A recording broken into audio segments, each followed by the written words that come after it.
Good morning dear students. बच्चों, आज हम व्याकरण पुस्तक से पाठ विराम चिन्ह पढ़ेंगे। बच्चों, विराम विराम का अर्थ होता है रुकना। बच्चों, जब हम लगातार अपनी कोई बात कहते हैं तो सुनने वाला उसे आसानी से समझ नहीं पाता। तो जब भी हम अपनी बात को कहते हैं तो थोड़ा सा रुक कर कहते हैं, और जब हम रुक कर कोई बात कहते हैं तो वह सुनने वाले को आसानी से समझ में आ जाती है। अतः आज हम विराम चिन्हों का भाषा में क्या महत्व है, विराम चिन्ह किसे कहते हैं और ये क्यों लगाए जाते हैं, भाषा को लिखते समय हम विराम चिन्हों का प्रयोग क्यों करते हैं, ये सारी बातें हम इस पाठ के माध्यम से समझेंगे। तो देखिए बेटा, विराम का शाब्दिक अर्थ है रुकना। विराम का शाब्दिक अर्थ है रुकना। जिस प्रकार हम देखते हैं कि ट्रेन हर प्लेटफॉर्म पर, हर स्टेशन पर रुकती है और अंत में जो उसका पूरा जब उसकी यात्रा हो जाती है और जो मुख्य स्टॉप होता है वहाँ पर वह जाकर रुक जाती हैं। तो इसी प्रकार हम भी भाषा में कभी थोड़ा सा विश्राम लेते हैं, कभी पूर्ण रूप से विश्राम लेते हैं, कभी कुछ पूछे जाने के लिए अन्य विराम चिन्हों का प्रयोग करते हैं। तो इस प्रकार हम अलग अलग कई विराम चिन्हों का प्रयोग अपनी भाषा में करते हैं। तो देखिए, भाषा को लिखते तथा बोलते समय हमें जिन चिन्हों की आवश्यकता होती है, जिन चिन्हों का हम प्रयोग करते हैं, वे ही विराम चिन्ह कहलाते हैं। इस प्रकार हम विराम चिन्ह किसे कहेंगे? पढ़ते तथा लिखते समय वाक्यों में रुकने के लिए लगाए गए चिन्हों को विराम चिन्ह कहते हैं। जब भी हम पढ़ते हैं तो हम देखते हैं ना, पुस्तक में कई तरह के चिन्ह लगे हुए होते हैं। तो लिखते समय और पढ़ते समय हमें जो चिन्ह दिखाई देते हैं या जिन चिन्हों का हम प्रयोग करते हैं वे विराम चिन्ह कहलाते हैं। अब देखिए बेटा, विराम चिन्हों का प्रयोग क्यों करते हैं हम? क्यों आवश्यक है विराम चिन्हों का प्रयोग करना, इस बात को हम समझेंगे। देखिए, जब भी हम अपनी भाषा में विराम चिन्हों का प्रयोग करते हैं तो हम अपनी भाषा को रोचक बना सकते हैं, उसकी रोचकता बढ़ती है। अपनी बात को हम स्पष्ट रूप से सुनने वाले व्यक्ति को समझा सकते हैं और रुकने का भाव बताने के लिए हम विराम चिन्हों का प्रयोग करते हैं। विराम चिन्हों के माध्यम से हम अपनी बात को स्पष्ट रूप से समझ तथा समझा सकते हैं। विराम चिन्हों से पाठ की रोचकता बढ़ती है। अब देखिए, मुख्य विराम चिन्ह कौन कौन से हैं? कक्षा 4 में आपने मुख्य विराम चिन्ह, पूर्ण विराम, अल्प विराम, विस्मयादिबोधक चिन्ह और प्रश्नवाचक चिन्ह, ये 4 चिन्ह पढ़े थे। लेकिन अब आप अन्य विराम चिन्हों से अवगत होंगे, उन्हें पढ़ेंगे, उनके बारे में जानकारी प्राप्त करेंगे। देखिए बेटा, मुख्य विराम चिन्ह जिनका हम प्रयोग करते हैं अपनी भाषा में लिखते तथा पढ़ते समय, हम इन विराम चिन्हों को देखते हैं। वे हैं पूर्ण विराम, अल्प विराम, प्रश्न सूचक, विस्मयादिबोधक। इन विराम चिन्हों को तो आप पूर्व कक्षा में पढ़ चुके हैं। पूर्ण विराम, जब हम अपनी बात को खत्म कर देते हैं, हमारी बात पूरी तरह से कह देते हैं, तो वहाँ पूर्ण विराम लगाते हैं। अल्प विराम, जब हम अपनी बात को रुक रुक कर कहते हैं, हमें थोड़ा सा विश्राम लेने की आवश्यकता होती है तो वहाँ हम अल्पविराम का प्रयोग करते हैं। प्रश्न सूचक, प्रश्न पूछे जाने वाले शब्दों का प्रयोग करते समय हम वाक्य के अंत में प्रश्न सूचक चिन्हों का प्रयोग करते हैं। विस्मयादिबोधक, मनुष्य के मन में स्थायी रूप से विद्यमान भावों को लिखित रूप में बताने के लिए हम विस्मयबोधक चिन्हों का प्रयोग करते हैं। योजक चिन्ह, जब दो समान या विपरीत शब्दों को एक साथ लिखते हैं तो वहां पर हम योजक चिन्ह का प्रयोग करते हैं। उद्धरण चिन्ह, जब किसी के द्वारा कही गई बात को हम ज्यों का त्यों लिखते हैं तो वहां पर हम उद्धरण चिन्ह का प्रयोग करते हैं। और उद्धरण चिन्ह दो प्रकार के हैं, एकहरा उद्धरण और दोहरा।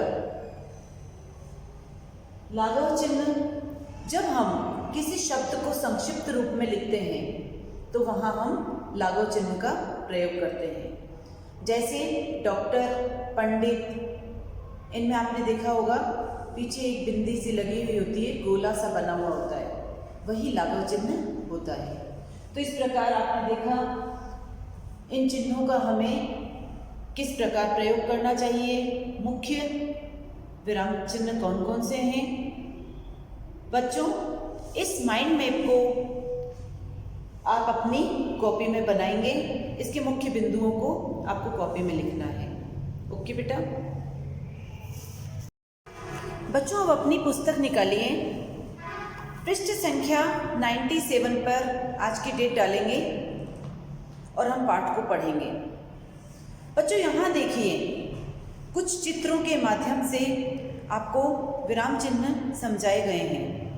इन्हें आपको देखना है, पढ़ना है और समझना है। पहले चित्र में देखिए, यह राजधानी ट्रेन दिल्ली से मुंबई जाकर रुकती है। हाँ, लेकिन बीच में कुछ स्टेशनों पर थोड़ी सी देर के लिए रुकती है। यह ट्रेन किसके संकेतों पर चलती है? यह ट्रेन गार्ड के संकेतों पर चलती है। कैसे? जब गार्ड लाल झंडी दिखाता है तो ट्रेन रुकती है और हरी झंडी दिखाता है तो चलती है। तो देखिए बच्चों, आपने चित्रों में 3 चित्र दिए गए हैं। चित्रों के माध्यम से बातचीत को सुना और समझा। अब देखिए, जिस तरह राजधानी ट्रेन दिल्ली से मुंबई जाकर रुकती है, ठीक उसी तरह एक वाक्य के पूरा होने पर रुकने के लिए पूर्ण विराम लगता है। बीच में कुछ स्टेशनों पर थोड़ी देर के लिए ट्रेन रुकती है। ठीक उसी तरह अल्पविराम वाक्य के बीच में थोड़ी देर के लिए रोकता है। गार्ड के संकेतों पर जिस तरह गाड़ी रुकती है और चलती है, उसी तरह विराम चिन्ह भी अपने चिन्हों से रुकने और चलने की अनुमति देते हैं। तो इस प्रकार हम कह सकते हैं कि हिंदी भाषा में विराम चिन्हों का बहुत महत्व है। विराम चिन्हों के माध्यम से हम अपनी बात को स्पष्ट रूप से कहते हैं, सुनने वाला उसे समझता है। और यदि हम उचित विराम चिन्हों का प्रयोग नहीं करते हैं तो हमारी बात का अर्थ स्पष्ट नहीं हो पाता है, सुनने वाला उसे अच्छी तरह से नहीं समझ सकता है। अब देखिए बच्चों, पेज नंबर 98 पर देखिए, विराम का अर्थ रुकना होता है। विराम का अर्थ क्या होता है? रुकना। अतः हम यह कह सकते हैं कि पढ़ते व लिखते समय वाक्यों में रुकने के लिए लगाए गए चिन्हों को विराम चिन्ह कहते हैं। बच्चों, जो बात हम कहना चाहते हैं उसमें हम जब बहुत कम समय के लिए रुकते हैं तो अल्पविराम का प्रयोग करते हैं, और जब हम अपनी बात पूरी कह चुके होते हैं तो पूर्ण विराम का प्रयोग करते हैं। जब हम किसी से कुछ पूछते हैं तो वहाँ प्रश्नवाचक चिन्ह का प्रयोग करते हैं। किसी बात को देखकर हमें आश्चर्य होता है, घृणा होती है या खुशी महसूस होती है, तो वहाँ पर हम विस्मयादिबोधक चिन्ह का प्रयोग करते हैं। जब हमें अपनी बात को संक्षिप्त रूप से कहना है, शब्दों को संक्षिप्त रूप से लिखना है, तो वहाँ हम लाघव चिन्ह का प्रयोग करते हैं। समान शब्दों को और विपरीत शब्दों को जब हम एक साथ लिखते हैं तो उसके बीच में हम और, तथा, अथवा ये सब हटाकर इन शब्दों का प्रयोग नहीं करके इन शब्दों के स्थान पर जिस चिन्ह का प्रयोग करते हुए योजक चिन्ह होता है, तो इस प्रकार हम यह कह सकते हैं कि पढ़ते व लिखते समय वाक्यों में रुकने के लिए लगाए गए चिन्हों को विराम चिन्ह कहते हैं। अब देखिए, मुख्य रूप से हिंदी भाषा के विराम चिन्ह इस प्रकार हैं: पूर्ण विराम, अल्प विराम, प्रश्न सूचक चिन्ह, विस्मयादिबोधक चिन्ह, योजक चिन्ह, उद्धरण चिन्ह, लाघव चिन्ह।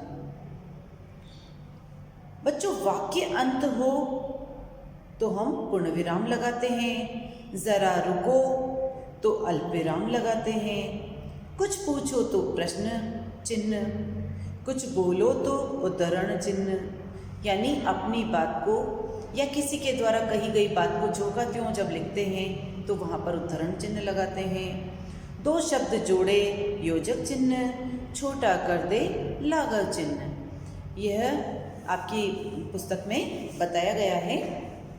अब बच्चों, हम इन चिन्हों को थोड़ा सा विस्तार से समझ लेते हैं। पूर्ण विराम, पूर्ण का अर्थ है पूरा।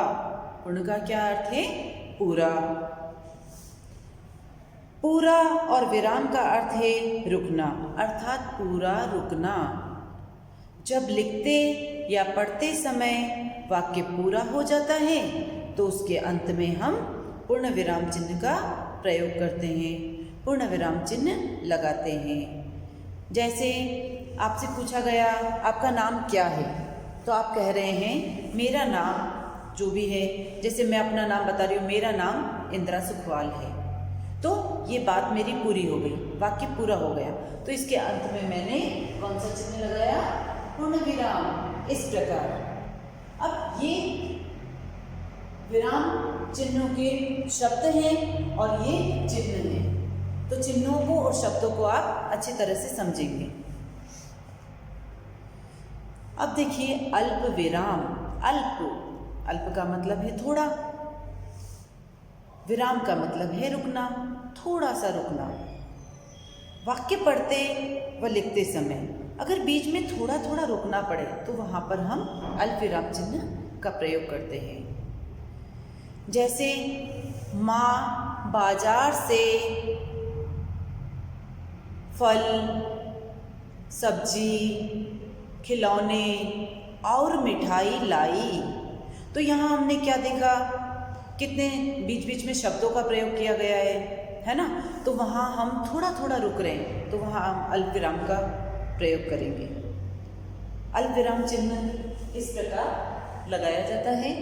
और जैसे माँ बाजार से, फिर फल, सब्जी, तो फल और सब्जी दोनों के बीच में हम थोड़ा सा रुके तो वहाँ अल्प विराम लगाएंगे। फिर खिलौने, तो सब्जी और खिलौने के बीच में अल्प विराम लगाएंगे। तो इस प्रकार जब हम थोड़ा सा रुकते हैं तो वहाँ पर अल्प विराम का प्रयोग करते हैं। जैसे पुस्तक में दिए गए उदाहरण देखिए, आम, लीची और संतरा मुझे बहुत पसंद है। तो आपने देखा बच्चों, आम और लीची के बीच में अल्प विराम का प्रयोग किया जा रहा है। शेर, चीता, हाथी, यहाँ देखा आपने इन तीनों शब्दों के बीच में दो जगह हमने अल्प विराम का प्रयोग किया है। और जिराफ जंगली जानवर हैं। अब हमारी बात पूरी हो गई, इसलिए हमने अंत में पूर्ण विराम लगाया है। देखिए बच्चों, अल्प विराम के प्रयोग करने के नियम जान लीजिए। वाक्य में आए शब्दों को अलग करने के लिए, जैसे मोहन, राम, प्रमोद, यहाँ हमने शब्दों को अलग अलग बताना चाहा है, इसलिए हमने अल्प विराम का प्रयोग किया है। वाक्यांशों को जोड़ने के लिए, छोटे छोटे वाक्यों को जब हम एक साथ लिखना चाहते हैं, जोड़ना चाहते हैं, तो वहाँ पर भी हम अल्प विराम का प्रयोग करते हैं। जैसे मैं सुबह उठकर टहली, पूजा की और खाना खाया। तो टहली यानी घूमने गई, टहलने गई। पहले मैं घूम ली, उसके बाद मैंने पूजा की और फिर खाना खाया। तो वहाँ हम अपने बात को छोटे छोटे वाक्यों के माध्यम से बता रहे हैं। तो वाक्यांशों को जोड़ने का काम अल्पविराम कर रहा है। हाँ या नहीं में के बाद प्रयोग करना चाहिए। जैसे हाँ मैंने चोरी की, हाँ मैंने खाना खा लिया, तो यहाँ हम अल्पविराम का प्रयोग करेंगे। नहीं मैंने नहीं देखा, तो यहाँ पर नहीं के बाद हम अल्पविराम का प्रयोग करेंगे और अंत में पूर्ण विराम का। तो इस प्रकार अल्पविराम का प्रयोग हम कहाँ कहाँ करते हैं शायद आपको समझ में आ गया होगा। समुच्चय बोधक से पहले भी अल्पविराम का प्रयोग करना चाहिए। जैसे पिताजी ऑफिस जाएंगे परंतु देर से, तो यहाँ परंतु समुच्चय बोधक शब्द है, इससे पहले भी हम अल्पविराम का प्रयोग करते हैं। प्रश्न या कथन को स्पष्ट करने के लिए, किसी भी प्रश्न या कथन को जो कही गई बात है उसको स्पष्ट करने के लिए भी शीला जोर से चीखी, शेर आ गया। अब शीला जोर से क्यों चीखी? क्योंकि शेर आ गया, शेर को देखकर। लेकिन यहाँ हम इन वाक्यांशों को जोड़ना चाह रहे हैं, इस कथन को स्पष्ट करना चाह रहे हैं। तो यहाँ पर हम शीला जोर से चीखी, इसके बाद हम अल्पविराम लगा रहे हैं। क्यों चीखी वो बताने के लिए पहले हम अपनी बात को थोड़ा सा विराम दे रहे हैं, इसलिए यहाँ पर अल्पविराम का प्रयोग किया जा रहा है। बच्चों तीसरा देखिए, प्रश्न सूचक चिन्ह। प्रश्न सूचक इस प्रकार लगाया जाता है चिन्ह। प्रश्न सूचक का अर्थ है प्रश्न की सूचना देने वाला। प्रश्नवाचक चिन्ह जो मैंने आपको भी बताया ब्लैक बोर्ड पर का प्रयोग प्रश्नवाचक वाक्यों के अंत में किया जाता है। जैसे तुम कहाँ जा रहे हो, तुम क्या कर रहे थे, तुमने गृह कार्य क्यों नहीं किया, तुमने खाना क्यों नहीं खाया, तुम खेलने क्यों नहीं गए, तुम्हारे पिताजी का क्या नाम है। तो यहाँ हम क्या देख रहे हैं, वाक्य के अंत में प्रश्नवाचक चिन्ह का प्रयोग किया जा रहा है। अब देखिए बच्चों, विस्मयादि बोधक चिन्ह। बच्चों विस्मयादि बोधक चिन्ह अर्थात विस्मय वाले सारे भाव हर मनुष्य के मन में स्थायी रूप से विद्यमान होते हैं। तो देखिए बच्चों, विस्मयादि बोधक चिन्ह इस प्रकार लगाया जाता है। खड़ी लाइन और नीचे बिंदी लगी हुई होती है। पूर्ण विराम के नीचे बिंदी नहीं लगती है, इसके नीचे बिंदी लगती है। ऊपर से थोड़ा सा गोल शेप होता है इसका और नीचे से तीखा होता है। अब देखिए, विस्मयादि बोधक का अर्थ है विस्मय के अलग अलग भावों की जानकारी देने वाला। और ये भाव सारे जो भाव होते हैं वे हर मनुष्य के मन में स्थायी रूप से विद्यमान होते हैं। और ये भाव जैसी परिस्थितियां होती है उसके अनुरूप हमारे चेहरे पर दिखाई देते हैं, या हम उन्हें महसूस करते हैं, या हम उन्हें दिखा सकते हैं। ठीक है, जैसे गुस्सा, क्रोध आपके अंदर होता है, स्थायी रूप से विद्यमान होता है ना। खुशी आपके मन में होती है, शोक, डर, विस्मय, ये सारे भाव आपके मन में होते हैं। लेकिन जैसी परिस्थिति होती है उसके अनुसार आप इन भावों को दर्शाते हैं, दिखाते हैं, है ना। जैसे मान लीजिए मम्मी ने आपको डांटा, बहुत जोर से डांटा और पिटाई भी लगा दी, तो आपके मन में दुख के भाव होंगे, दर्द होगा, पीड़ा होगी, है ना। गुस्सा भी होगा थोड़ा बहुत, मम्मा ने क्यों डांटा, क्योंकि गलती तो आप मानते नहीं हैं। आपकी गलती भी होगी तब भी मम्मा को ही दोषी बताएंगे।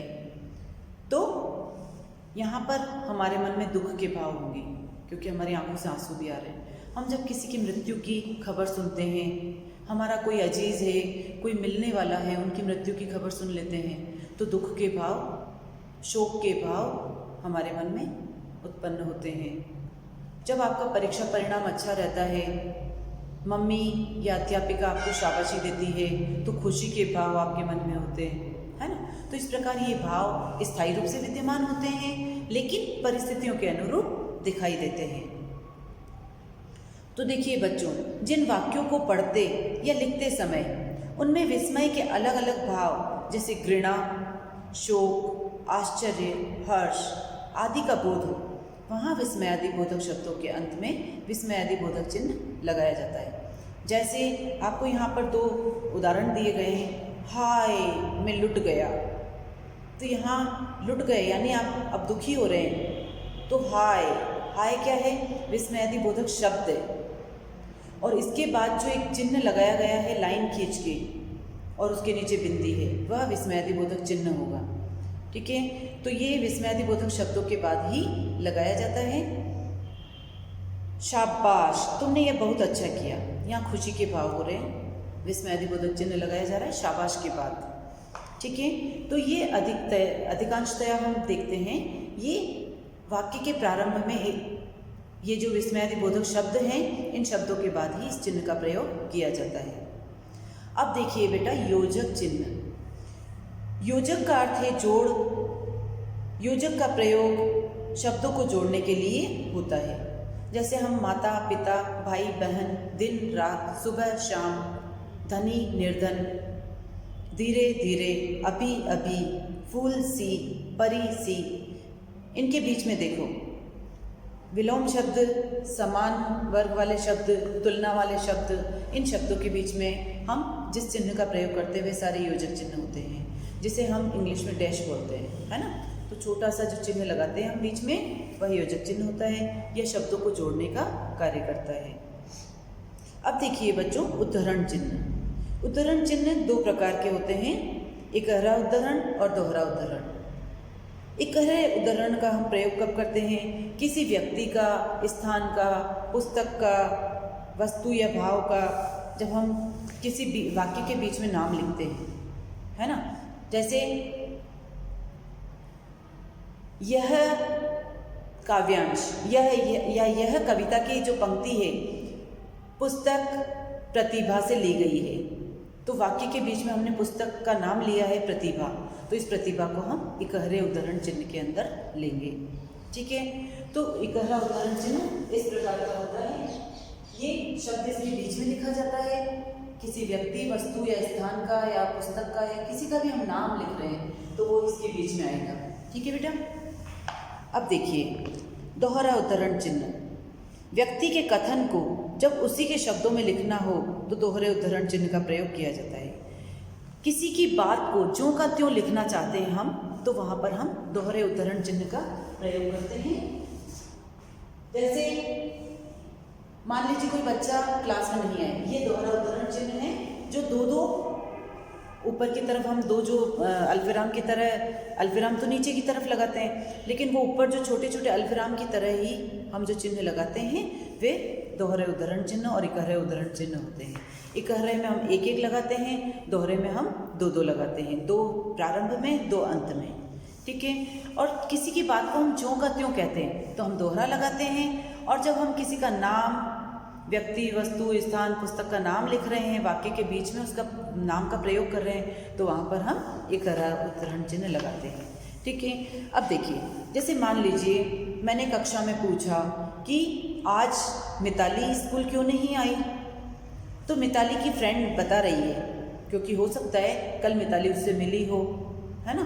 तो मिताली की फ्रेंड कह रही है कि अध्यक्ष मैम, मिताली ने कहा था, तो ये हम मिताली ने क्या कहा था, जो कही गई बात है उसको हम दोहरे उद्धरण चिन्ह, मिताली ने कहा था, फिर हम नीचे अल्पविराम लगाएंगे और ऊपर हम दोहरा उद्धरण चिन्ह शुरू करेंगे कि वह बीमार होने के कारण स्कूल नहीं आएगी, और अंत में फिर हम उसको उद्धरण चिन्ह को बंद कर देंगे। ठीक है बच्चों, तो इस प्रकार किसी की बात को ज्यों का त्यों कहना चाहते हैं, वहाँ पर हम दोहरे उद्धरण चिन्ह का प्रयोग करते हैं। जैसे शास्त्री जी ने कहा, जय जवान जय किसान। अब देखिए अंत में हम लाघव चिन्ह पढ़ेंगे। लाघव चिन्ह का प्रयोग शब्दों को संक्षिप्त रूप में दिखाने के लिए किया जाता है। लाघव चिन्ह एक गोले के, छोटे से गोले की तरह लगाया जाता है। पंडित जी के लिए जैसे हम प लिखकर उसके बाद गोला लगा देते हैं, ऊपर तो बिंदी आएगी ही, पीछे जो अंत में जो इसके शब्द अक्षर को लिखने के बाद जो गोला लगा रहे हैं, डॉक्टर में डा लिखकर ऊपर बिना बिंदी का चंद्रमा, और फिर हम जो गोला लगा रहे हैं। तो इस प्रकार हम जब वाक्यों में इन शब्दों को लिखते हैं तो पूरा नहीं लिखकर संक्षिप्त रूप में लिखते हैं। जैसे कि आपके पुस्तक में देखिए नीचे अंत में पेज नंबर 99 पर अंत आखिरी लाइन में देखिए पंडित, तो पंडित को हमने बोला तो पूरा पंडित, उच्चारण तो हम पूरा करेंगे, लेकिन लिखते समय हम उसे संक्षिप्त रूप में प लिखकर लाघव चिन्ह लगा रहे हैं। जवाहरलाल नेहरू बच्चों को बहुत प्यार करते थे। मेरे पापा का नाम डॉक्टर, तो डॉक्टर के आगे आपने देखा ना, डॉक्टर के बाद लाघव चिन्ह लगाया जा रहा है। तो बच्चों ये सारे चिन्ह आज आप सही ढंग से समझेंगे, पाठ को पढ़ेंगे और ये माइंड में आप अपनी कॉपी में बनाएंगे। ओके बेटा।